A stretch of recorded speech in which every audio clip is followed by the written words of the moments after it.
So it's been a many-year journey for the state of Kansas. 10 years ago, this ran much more like a traditional prison. Today, thankfully, we've come a long ways, getting away from that correctional model more towards a child-appropriate and adolescent development models. There's a ton of fantastic work that happens by the staff out here to get to know these young ladies, understand where they are, who they are, where they've come from, and ultimately, hopefully, we're setting them up when they go out of here on conditional release for success over the long haul when we return them to the community.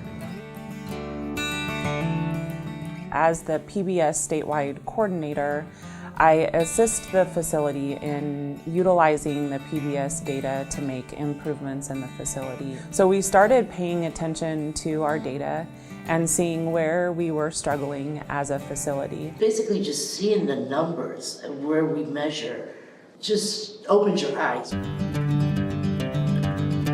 We have twofold goals for the residents while they're here in terms of our behavioral health programming, is to support them in their institutional adjustment and support them with their mental health. The second goal is to help them be better prepared to be successful when they release from here. We do a lot of art projects. The girls are super creative. They're really outstanding on what they come up with and how they do it. We use activities as a way to build coping skills, social skills. It's a way to build community with each other, something that they can be proud of, and a way to interact with each other in a positive, constructive way. In or around 2015, we were reviewing our PbS data, determined that we had an inordinate amount of our female residents going on and off of what we call suicide precaution placement. So we looked at that as a PbS team and came out with a plan. We decided to have a behavioral health professional come onto the living unit as their permanent post. We have what's called behavioral health sick call. That means that every day we go to the unit as behavioral health professionals and we offer mental health services every day on an individual basis. And it's important that it's the same person every day because they build a relationship, they build a trust. It allows us to have that one person that we know that they can talk to no matter what, and we can call that person in a time of crisis and they can help to provide mental health services to reduce self-harm or anything like that.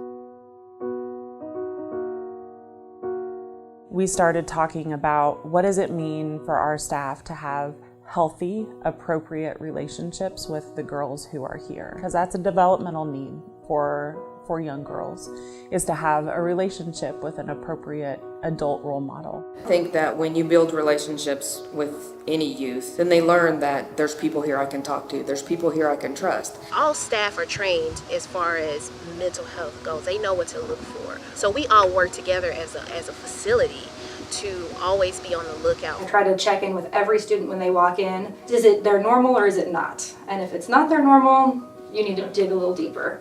And whether they actually give you any feedback on what's going on or not, you're communicating that you care and they know that you care. And if you treat them like a whole person, they really respond to that. A lot of them have not been treated that way. We know we can't have an influence on a young man or a young woman if we don't have a relationship, a positive relationship.